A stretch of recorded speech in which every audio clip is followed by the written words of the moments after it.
नमस्कार, मैं हूं रत्ना और आप देख रहे हैं सी न्यूज भारत। वक्त हो गया उत्तर प्रदेश बुलेटिन का। बात होगी गाजियाबाद की, जहां छठ पर्व की तैयारियां अंतिम चरण में हैं। साथ ही बात होगी ललितपुर की, जहां फुटपाथियों के चलते आए दिन घंटों जाम की स्थिति बनी रहती है। ऐसी तमाम खबरों पर विस्तार से चर्चा करेंगे उत्तर प्रदेश बुलेटिन में। देश भर में पूर्वांचलियों का प्रमुख त्योहार छठ पर्व की तैयारियां जोर शोर से जारी है। गाजियाबाद से होकर गुजरने वाली हिंडन नदी के जल को छठ पूजा के लिए साफ किया गया है। हिंडन घाट पर हजारों की संख्या में पूर्वांचल समाज के लोग पहुंचते हैं और सूर्य देव को अर्घ्य देकर छठी मैया की पूजा अर्चना करते हैं।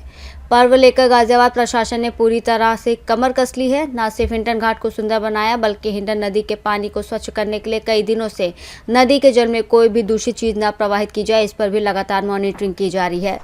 गाजियाबाद से सी न्यूज संवाददाता राजेंद्र चौधरी की रिपोर्ट। गाजियाबाद के इंद्रापुरम में नवनिर्मित यशोदा मेडिसिटी का राष्ट्रपति द्रौपदी मुर्मू ने आज उद्घाटन किया है। इस दौरान रक्षा मंत्री राजनाथ सिंह, प्रदेश के मुख्यमंत्री योगी आदित्यनाथ, उप मुख्यमंत्री ब्रिजेश पाठक मौजूद रहे। राष्ट्रपति द्रौपदी मुर्मू ने कहा कि हर नागरिक को बेहतर स्वास्थ्य सुविधा मिलनी चाहिए। उन्होंने स्वदेशी संस्थाओं और अनुसंधान को बढ़ावा देने की बात कही। रक्षा मंत्री राजनाथ सिंह ने कहा कि प्रधानमंत्री के नेतृत्व में स्वास्थ्य क्षेत्र में बड़ा सुधार हुआ है। साहिबाबाद में इंदिरापुरम स्थित यशोदा मेडिसिटी के उद्घाटन अवसर पर राष्ट्रपति द्रौपदी मुर्मू ने कहा कि स्वस्थ नागरिक ही मजबूत राष्ट्र की नींव होते हैं। उन्होंने सभी को बेहतर स्वास्थ्य सुविधा का अधिकार बताया और स्वदेशी संस्थाओं, चिकित्सकीय अनुसंधान को प्रोत्साहित करने पर जोर दिया। वहीं मुख्यमंत्री योगी आदित्यनाथ ने कहा कि यूपी में बेहतर स्वास्थ्य सुविधाएं मुहैया कराई जा रही हैं। अब तक यूपी में 42 मेडिकल कॉलेज खोले गए हैं। गाजियाबाद में एक बेहतर अत्याधुनिक चिकित्सा सुविधा भी अब दिल्ली एनसीआर के लोगों को मिलेगी। गाजियाबाद से सी न्यूज संवाददाता राजेंद्र चौधरी की रिपोर्ट। जौनपुर जिले के रामपुर थाना क्षेत्र के गंधोना गांव में रविवार दिन के 11 बजे के आसपास विंध्याचल के दर्शन लौट रहे श्रद्धालुओं की बुलेरो खड़े ट्रक में पीछे से घुस गई। टक्कर के बाद इतनी तेज धमाका हुआ कि लोग सहम गए। हादसे में बुलेरो के ऊपर की आधी बॉडी पूरी तरह चिपक गई। इससे गाड़ी में बैठे 6 लोग अंदर ही दब गए। इस हादसे में पति पत्नी समेत 3 लोगों की मौत हो गई। 3 घायलों को भदोही रेफर किया गया है। प्रत्यक्षदर्शियों ने बताया कि बुलेरो की स्पीड 100 किलोमीटर से ज्यादा थी। टक्कर इतनी भीषण थी कि एक महिला कार का शीशा तोड़ते हुए करीब 8 फीट दूर जा गिरी। कार सवार सभी लोग अंबेडकर नगर के रहने वाले थे। सभी मिर्जापुर के विंध्याचल धाम से मां विंध्यवासिनी के दर्शन कर लौट रहे थे। हादसा मिर्जापुर जौनपुर स्टेट हाईवे पर एचपी पेट्रोल पंप के सामने हुआ। पेट्रोल पंप के कर्मचारी मौके पर पहुंचे और घायलों को कार से निकाला। जौनपुर से सी न्यूज संवाददाता सोनू गुप्ता की रिपोर्ट। खबर जिला ललितपुर के तहसील मड़ावरा से है, जहां फुटपाथियों के चलते आए दिन घंटों जाम की स्थिति बनी रहती है। जाम इतना भारी लगता है कि लोगों के जान जोखिम में डालकर मुश्किल से निकलना हो पाता है। जाम के कारण मड़ावरा से ललितपुर मरीज को ले जाने वाली एम्बुलेंस को भी घंटा जाम खुलने का इंतजार करना पड़ता है। और ऐसे में कस्बा वासियों का कहना है कि जब तक ट्रैफिक पुलिस की तैनाती मड़ावरा में नहीं की जाती, तब तक ऐसे ही हालात बने रहेंगे। मड़ावरा ललितपुर से सी न्यूज संवाददाता राकेश कुमार वैद्य की रिपोर्ट। सिसवा नगर पालिका में छठ पर्व की तैयारियां जोरों पर है। नगर के सभी छठ घाट अब श्रद्धालुओं के स्वागत के लिए सजकर तैयार हैं।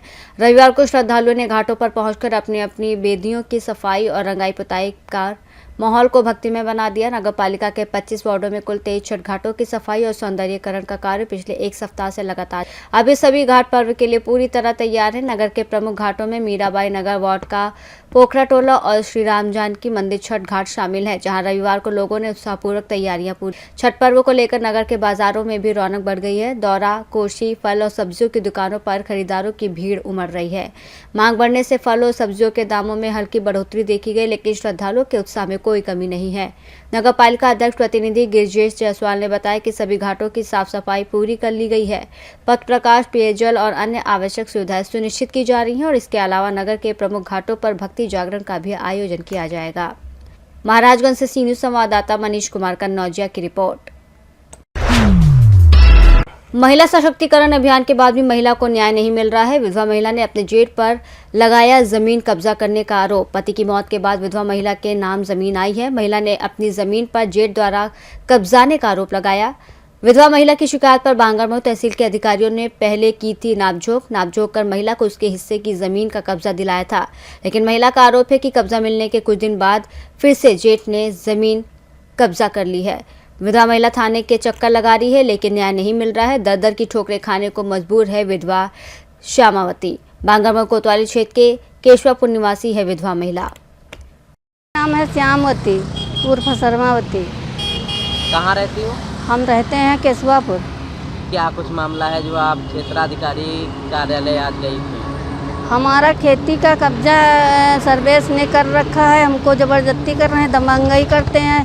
उनके लड़के बच्चे हमको रहने नहीं देते। सर्वेश और निखिल और विमलेश। अच्छा, तहसील की टीम आके आपको कब्जा दिलाया था। हाँ। उसके बाद में क्या हुआ? हम मुकदमा जीत गए थे, तब भी हमको कब्जा नहीं करने दे रहे हैं।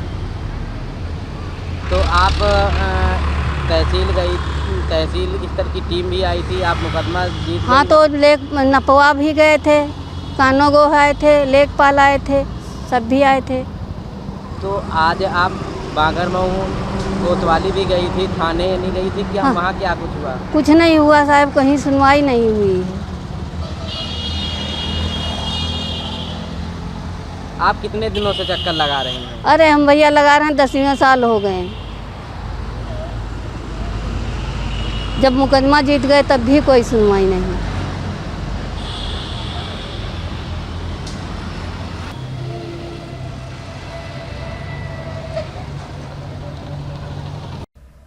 बांगरमऊ उन्नाव से सी न्यूज़ संवाददाता सुशील की रिपोर्ट। इस बुलेटिन में फिलहाल इतना ही। देश और दुनिया की तमाम बड़ी खबरों के लिए देखते रहिए सी न्यूज़ भारत।